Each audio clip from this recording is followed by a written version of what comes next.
अब बात करेंगे देश को झकझोर देने वाले श्रद्धा हत्याकांड की, जिसमें हर रोज नए खुलासे हो रहे हैं। अब श्रद्धा का एक शिकायत पत्र सामने आया है, जिसमें उसने 23 नवंबर 2020 को पारगल जिले के नालासोपारा के तुलिंज पुलिस स्टेशन में लिखित शिकायत दी थी, जिसमें उसने लिखा था कि उसके live in partner Aftab Poonawalla ने उसके साथ मारपीट की और उसे डर है कि वे उसके टुकड़े टुकड़े कर फेंक देगा। हालांकि श्रद्धा ने आफ्ताब के पेरेंट्स के समझाने के बाद अपनी शिकायत वापस ले ली थी। अब आप इसे इत्तेफाक कहे या कुछ और, लेकिन जिस तरह 2 साल पहले दरिंद्र आफ्ताब ने श्रद्धा को धमकी दी थी, ठीक उसी तरह से उसका कत्ल किया गया। अगर तारीख और साल को भुलाकर सिर्फ इस शिकायत पत्र को पढ़ा जाए तो ऐसा लगेगा कि श्रद्धा ने ये खत पहले नहीं, अपने कत्ल के बाद लिखा है। जो बातें 2 साल पहले चिट्ठी में लिखी थी, ठीक 1.5 साल के बाद उसके साथ वैसा ही हुआ। जिस तरह उसने खत में गला दबाने का जिक्र किया था, वैसे ही उसका गला दबाया गया, वैसे ही दम घोटा गया। श्रद्धा ने जिस तरह चिट्ठी में लिखा था, वैसे ही लाश के टुकड़े किए गए और ठिकाने भी लगाया गया। वही श्रद्धा का खत सामने आने के बाद महाराष्ट्र के उप मुख्यमंत्री और गृह मंत्री देवेंद्र फडणवीस ने भी एक बड़ा बयान दिया है, जिसमें उन्होंने कहा कि अगर श्रद्धा की शिकायत के बाद समय पर कार्रवाई होती तो शायद श्रद्धा की जान बच पाती। उन्होंने कहा कि मैंने श्रद्धा द्वारा लिखा शिकायत पत्र देखा है, में काफी दर्द और भय छिपा हुआ है।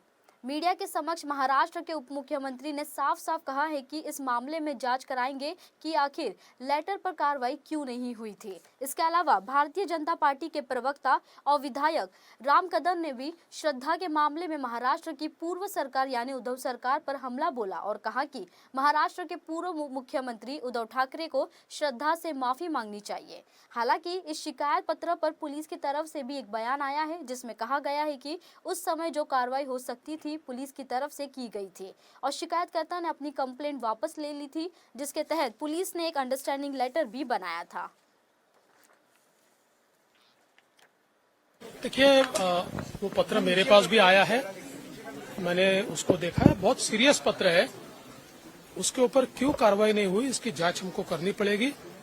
मैं किसी पर दोषारोपण नहीं करना चाहता, लेकिन इस प्रकार के पत्रों पर कार्रवाई अगर नहीं हुई तो ऐसी घटनाएं होती है, इसलिए जरूर उसकी जांच की जाएगी। क्या आपको लग रहा है जान बच सकती थी यदि कार्रवाई कर ली तो? जी बिल्कुल, ऐसा है, कार्रवाई होती तो शायद जान बच भी जाती। श्रीमान उद्धव ठाकरे और महाविकास आघाड़ी के नेता श्रद्धा के परिवार की हाथ जोड़ करके माफी मांगे। केवल और केवल इनकी लापरवाही के कारण श्रद्धा अपनी जान गंवा बैठी।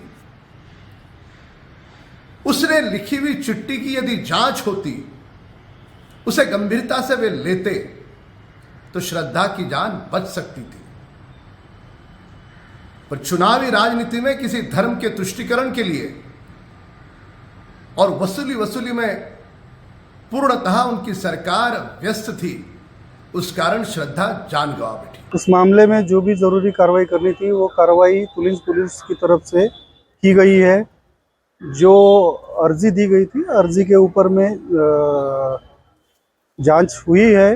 जांच के बाद में खुद जो कंप्लेनेंट ने लिखित बयान दिया है कि उसकी अब कोई कंप्लेंट या तकरार रही नहीं है और जो उसका जो ये था फ्रेंड था, उसके फ्रेंड के माँ बाप ने आके उनको मतलब समझाया था दोनों को भी, और अभी उसकी कोई तकरार नहीं है, ऐसा करके उसने रिटर्न स्टेटमेंट दिया था, और जिसके चलते वो मतलब वहीं पे